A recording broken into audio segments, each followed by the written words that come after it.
সাদিক কায়েম যে নামটা এতদিন ছাত্র শিবিরের সঙ্গে জড়িত ছিল, সেই নামটাই এখন যুক্ত হলো জামাতে ইসলামের সঙ্গে।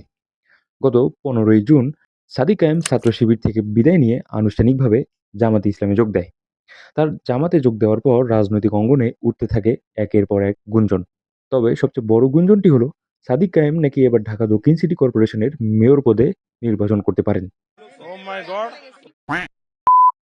এখন আপনারা অনেকেই বলবেন, এতে সমস্যা কোথায়? না, কোনো সমস্যা নেই। তবে রয়েছে কিছু প্রশ্ন। জামাতের বর্তমান জোটসঙ্গী এনসিপির আসিফ মাহমুদ সজীব ভুঁইয়া অনেক আগেই এই দক্ষিণ সিটি কর্পোরেশনের মেয়র পদে নির্বাচন করার ঘোষণা দিয়েছেন। তাহলে প্রশ্ন হলো, অবশেষে কি জামাত এবং এনসিপি এই দক্ষিণ সিটি কর্পোরেশনের মেয়র নির্বাচনে মুখোমুখি হতে যাচ্ছে?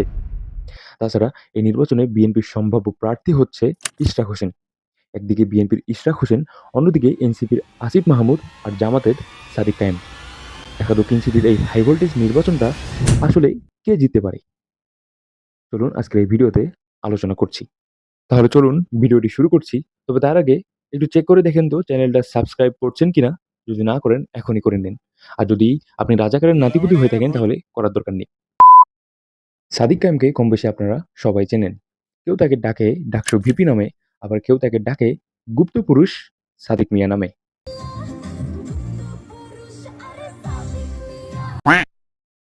গত বছর ডাকসু নির্বাচনে বিপুল ভোট পেয়ে ভিপি নির্বাচিত হওয়ার পরপরই তিনি ক্যাম্পাস রাজনীতির পাশাপাশি জাতীয় রাজনীতিতেও সক্রিয় হওয়া শুরু করেন। গত ত্রয়োদশ জাতীয় নির্বাচনে জামাতের বিভিন্ন নেতার পক্ষে সরাসরি প্রচার প্রচারণায় অংশ নেন তিনি। মূলত তখন থেকেই তার রাজনীতিতে যোগদানের গুঞ্জন ওঠে।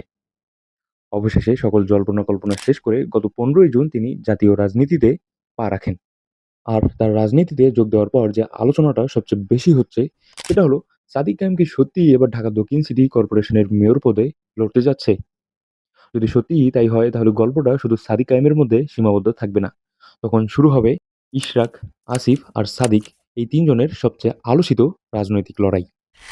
কিন্তু এখানেই গল্পটা আরো ইন্টারেস্টিং হয়ে যায়। কারণ যদি সত্যিই সাদিক কায়েম ঢাকা দক্ষিণ সিটি কর্পোরেশনের মেয়র নির্বাচনে লড়েন, তাহলে এটা হতে পারে তার রাজনৈতিক জীবনের সবচেয়ে বড় পরীক্ষা।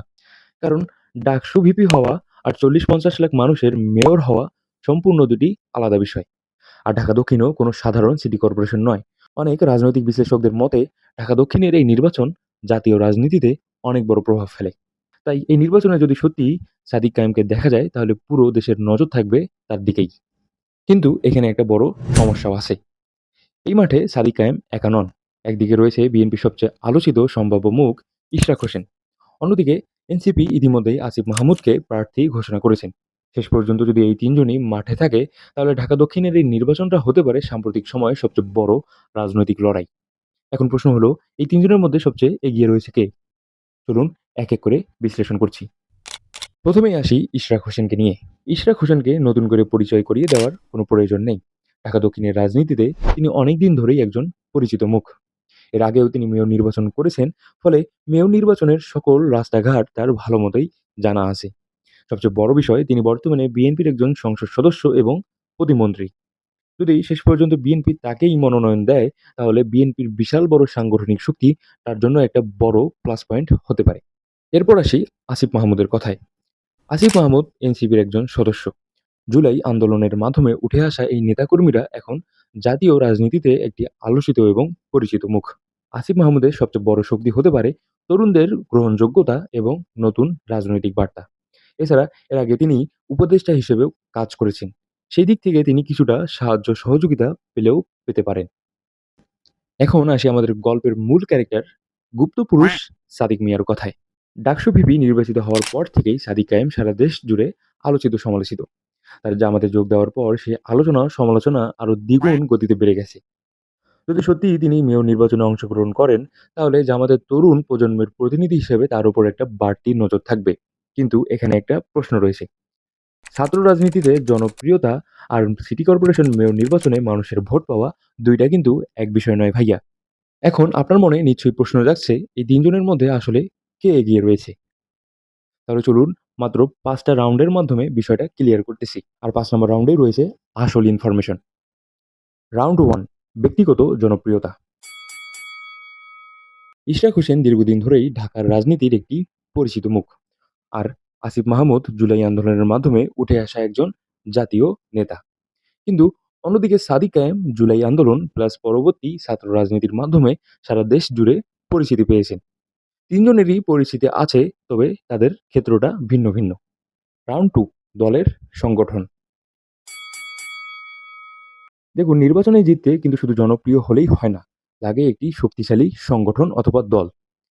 একটা বিষয় মাথায় রাখতে হবে, বিএনপি, জামাত এবং এনসিপি এই তিন দলের সাংগঠনিক শক্তি কিন্তু সমান না। কোনো দলের বেশি, আবার কোনো দলের কম। আর এখানেই হলো আসল খেলা। শেষ পর্যন্ত নির্বাচনের দিন কোন দল তাদের কর্মীদের মাঠে সবচেয়ে বেশি সক্রিয় রাখতে পারতেছে, সেটাই হবে মূল বিষয়। রাউন্ড থ্রি, তরুণ ভোট। এই তরুণরাই হচ্ছে এই নির্বাচনের সবচেয়ে ইন্টারেস্টিং এবং টার্নিং পয়েন্ট। তিনজন প্রার্থী তুলনামূলক তরুণ এবং তরুণদের কাছে পরিচিত, কিন্তু পরিচিতি আর ভোট কিন্তু এক বিষয় না। শেষ পর্যন্ত দেখার বিষয় হলো এই তরুণরা এই প্রার্থীদের মধ্যে কাকে বেছে নিবে। রাউন্ড ফোর, অভিজ্ঞতা। এই নির্বাচনে অভিজ্ঞতা অনেক বড় একটা ফ্যাক্টর। এই তিনজন প্রার্থীর মধ্যে কারো ছাত্র রাজনীতির অভিজ্ঞতা অনেক বেশি, আবার কারো জাতীয় রাজনীতির অভিজ্ঞতা অনেক বেশি, আবার কারো কোনো নির্বাচনের অভিজ্ঞতাই নেই। এখন দেখার বিষয় হলো এই নির্বাচনে অভিজ্ঞতা কতটা কাজে লাগে। রাউন্ড ফাইভ, মাঠের বাস্তবতা। দেখুন, শেষ পর্যন্ত একটা নির্বাচন জেতাই কিন্তু মাঠের রাজনীতি। প্রচারণা, ভোটারদের কাছে পৌঁছানো, দলের কর্মীদের সক্রিয়তা আর মাঠের পরিবেশ, এই সবকিছু মিলিয়েই ফল নির্ধারিত হয়। তাই এখনই কাউকে নিশ্চিতভাবে এগিয়ে রাখা কঠিন। তবে এখানে একটা বিষয় নিশ্চিত, যদি সত্যি ইশরাক, আসিফ আর সাদিক এই তিনজনই শেষ পর্যন্ত মাঠে থাকেন, তাহলে আমরা ঢাকা দক্ষিণে একটা হাই ভোল্টেজ নির্বাচন দেখতে যাচ্ছি। কিন্তু এখন প্রশ্ন হলো, শেষ হাসিটা কে হাসবে?